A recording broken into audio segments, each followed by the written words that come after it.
Hey, what's up, DIYers? Mike Boers with the Mike Boers channel. Thank you for watching. We're talking toilets today, and in the event that your toilet is constantly or continuously draining, wasting a lot of water, and also costing you a little bit of money, we're going to show you how to fix that. DIYers, here we are inside the bathroom, and again, we're working on a Mansfield toilet. And if your toilet is a different manufacturer or different brand, it's basically the same thing. You can hear by the sound of the tank and water, or toilet itself, water is running. And it's been running for a while, and that is not normal operation. And if you don't get this fixed, it's going to waste a lot of water and cost you a lot of money.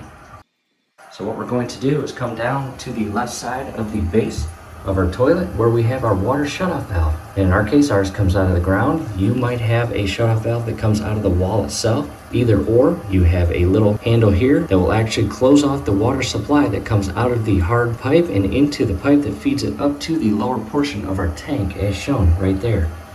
And all we're going to do is turn it clockwise. As you see, the sound of the water flow has gone away or been eliminated, and the shutoff valve is now in the fully closed and cut off configuration. What we'll do next, I'm going to position the camera and we are going to carefully lift up the cap or cover to the tank and rest it carefully on our towel.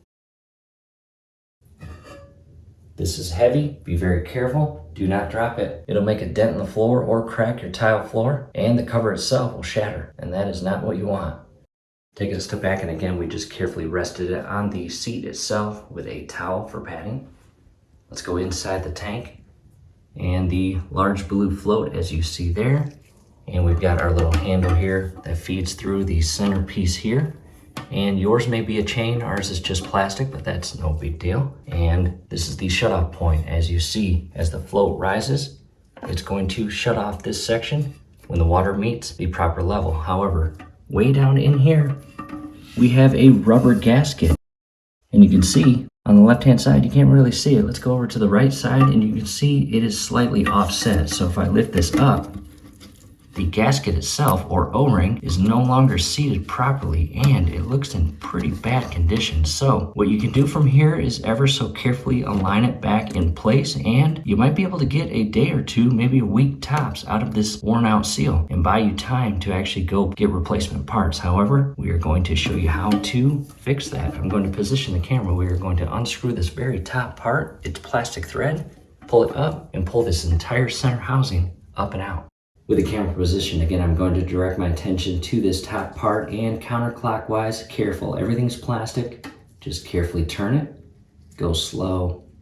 Do not rush this.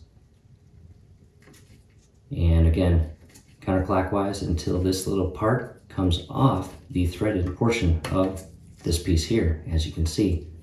In addition, there's a foam seal or pad. Make sure you don't drop that inside the tank and lose it. And I'll just set that over here.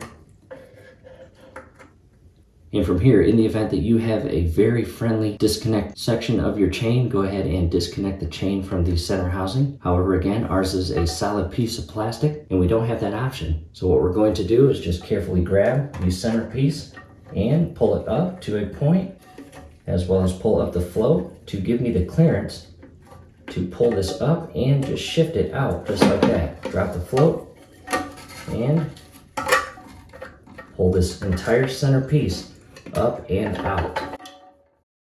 There it is. I'll set that aside. I'll go down inside the tank and retrieve our completely worn out rubber seal. Take a look at that.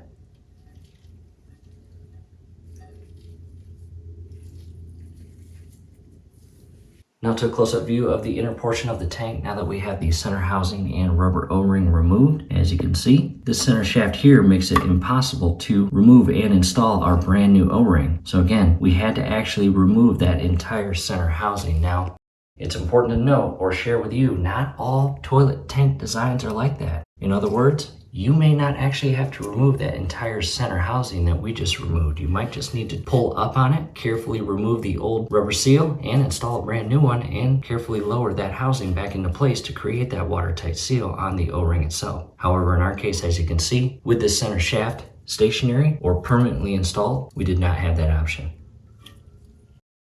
Taking a step back, and I do also want to share It is extremely unlikely for your tank to be filled with water because again, it's constantly draining, but if it is, go ahead and just flush it and begin the project.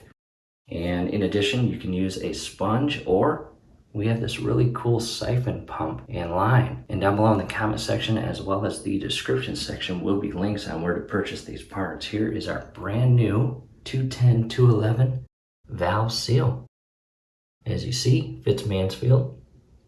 And that is an exact image of our toilet design.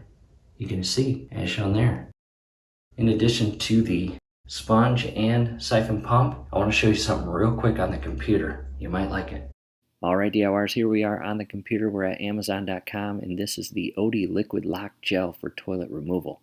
And very important, we are not removing the toilet in this video. We're just replacing that seal. However, in the event that you end up removing a toilet, this is a pretty cool product. And taking a look at the photo on the left-hand side, there's just 3 steps. Number 1, pour, and number 2, allow it to set. And what that's going to do is turn all the water inside the toilet into a gel so it doesn't leak out the bottom portion of the toilet all over your floor and carpet or rug as you remove the toilet fully from the home. And the other option is just using a sponge, but some people actually prefer using this liquid lock gel during a toilet removal process. And this will also be down below in the comments and description. And in addition to all of these products, we will have helpful video links on replacing toilets and installing toilets, and very important things you need to know prior to actually taking on a toilet removal project. So again, I wanted to show you this. Let's head back to the original video. Alright DIYers, we are back inside the bathroom, and we are going to open up our brand new valve seal. And we did just that, and as you can see, our old worn out seal on top and our brand new seal on the bottom. It is now time to install it. And I'm trying to give you good camera angles and lighting as I do this. Again, our brand new seal. It is the exact same on both sides. I'm going to carefully lift up on that, slide it over the shaft and all the way down.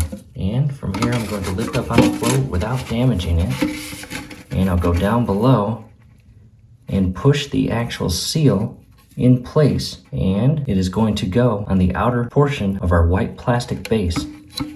And DIYers, do not push aggressively. You don't want to damage anything. And the rubber seal itself, again, will go just below the face or top portion of the plastic housing down here. And I'll give you a close-up view. We need to come back in and push it down on this side right here, as shown there. And if you see any bright spots or any portion of the seal not properly seated, go ahead and just carefully apply some downward pressure in that spot until, again, the entire seal all the way around is properly placed and positioned. Taking a step back, and before we reinstall that center housing, I want to come inside. I'm going to lift up on the shaft, and I want to show you the actual position of the seal. And on that bottom base, there is just an ever so slight indent or cutout for that seal to fit into or slide into. Alright DIYers, hey, a quick break in the action, and looking at the seal from this position here is a little tricky, so I'm going to actually rotate this image to give you a better view. And when properly placed inside that little slot or just below the top portion of that base, the seal itself will be straight. In other words, it will not be slanted up or slanted down in any way, as shown here.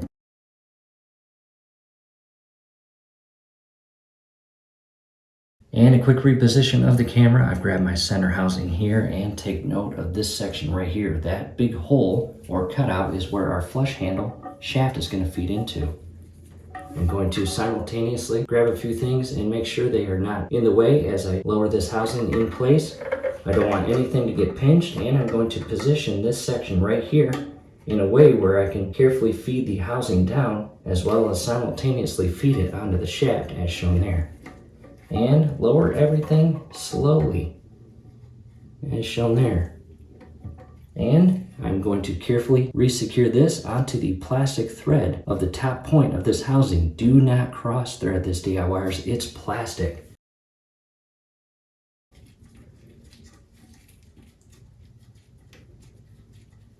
And do not over tighten it either.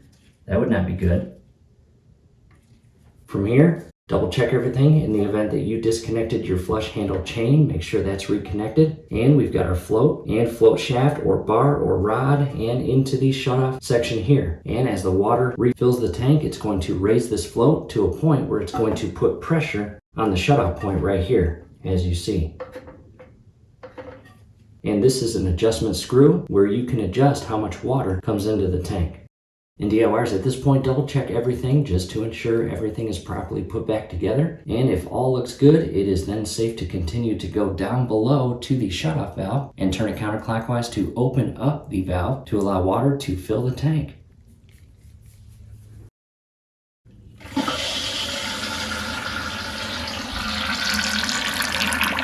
And the tank now should fill with water.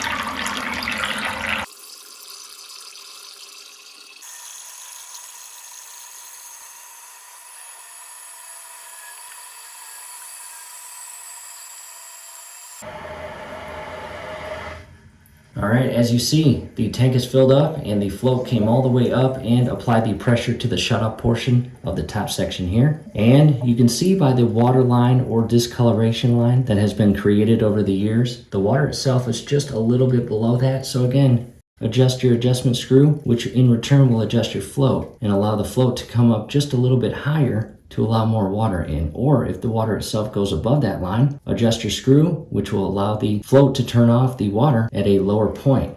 And if all looks good from here, I recommend flushing it, however, with your cover on, because in the event that you flush it without the cover, water might spray out on your wall or floor. However, for this video, I'm going to leave the cover off just to show you what it all looks like when it's in motion after pressing that flush lever.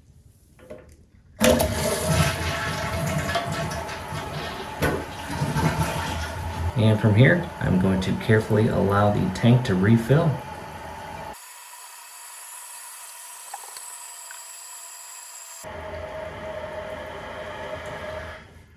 And DIYers, there it is, refilled, the flow stopped, the flow of water going inside the tank. And again, a couple more flushes just to ensure everything is operating as designed. And if all looks good, you can carefully resecure your cover to the top portion of the tank. And again, it's heavy, don't drop it. Take a step back, and DIYers, that is it. We hope this helps. Hey, do us a favor. Below the video, you will see that thumbs up icon. Click on that, like the video, subscribe to the channel. Definitely ring your YouTube bell. That would be very helpful to us. We'd really appreciate it. Thanks again for watching.